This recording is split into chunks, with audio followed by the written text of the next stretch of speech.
Yo, j'ai trop kiffé faire l'épisode sur One Piece. Aujourd'hui je vous propose un second épisode sur un manga tout aussi excellent, je parle bien évidemment d'Hunter x Hunter. Si vous aimez les théories sur ce manga, je vous conseille la chaîne de Hunter 404, qui propose ce genre de contenu, et maîtrise bien mieux son sujet que moi. Je me suis d'ailleurs un peu servi de son travail pour compléter mes recherches, donc voilà, je rends à César ce qui est à César, et c'est parti. Comme la dernière fois, on commence par une de mes théories préférées. Celle-ci voudrait que la mère de Gon, qui reste un des mystères du manga à ce jour, n'existe pas réellement. Laissez-moi vous expliquer.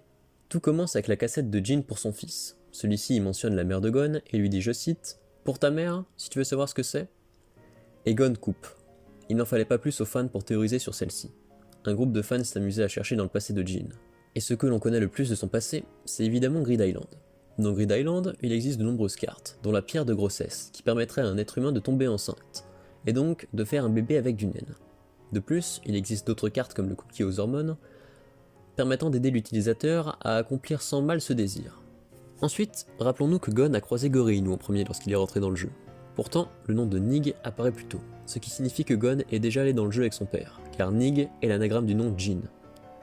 D'ailleurs, lorsqu'il utilise téléportation pour le retrouver, il tombe sur Kaito, seulement parce que c'était le souhait de son père. Qui plus est, lorsqu'on observe Grid Island, il est clair que le jeu a littéralement été créé par Jin pour Gon. Je trouve cette théorie très effrayante et il est vrai que Togashi a créé des cartes bizarres dans Grid Island. Qui plus est, si elle s'avère exacte, l'esprit de Togashi nous aurait alors pondu un twist digne des plus grands artistes de tous les temps selon moi. Ne vous inquiétez pas, cette théorie est garantie sans spoil majeur. Dans la suite d'Hunter x Hunter, on nous introduit le Dark Continent, un continent bordant un lac bordant lui-même le monde des humains. Cette théorie voudrait que les Kuruta soient originaires de ce continent.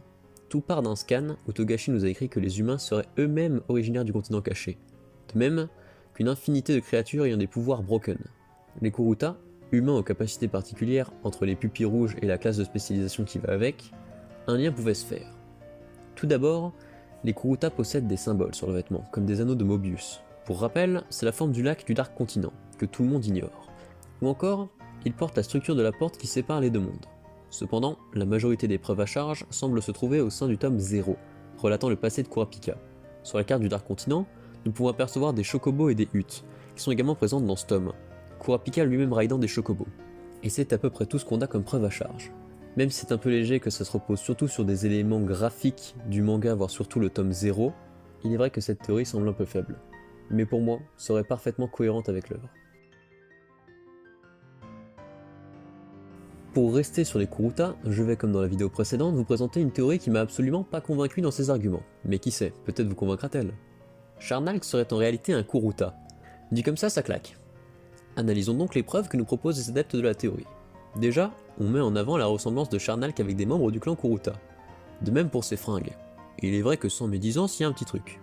Ensuite, on voit que son entrée dans la brigade semble être le jour du massacre du clan Kuruta. Et de là, naissent de nombreuses élucubrations, comme quoi la brigade, alors qu'elle attaquait le clan, a recruté Sharnalk à la suite de la mort d'un des leurs, et qu'il a trahi son clan, et que bien que Sharnalk n'ait pas encore montré de pupille écarlate, il se pourrait qu'il les cache, de par son calme ou même qu'il soit métis. J'ajouterai un argument personnel, à Yorkshin, Kurapika a vu les avis de recherche et les faux cadavres de certains membres de la brigade, dont Sharnalk, et ne l'a pas reconnu. Cette théorie est peut-être vraie mais paraît bancale, de par le manque d'indices, et surtout commencer par la mise en avant d'une ressemblance est selon moi la preuve que l'on n'a pas grand chose à faire valoir. Mais qui sait, Togashi me fera peut-être mentir. Cette théorie tient plus de la blague qu'une théorie réellement nécessaire pour l'œuvre. Tonpa serait en réalité un examinateur secret de l'examen Hunter.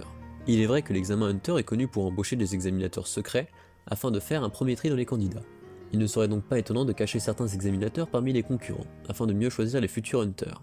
En cela, rappelons que Tonpa a passé 36 fois l'examen sans jamais mourir, et n'en garde aucune séquelle de ses précédentes tentatives.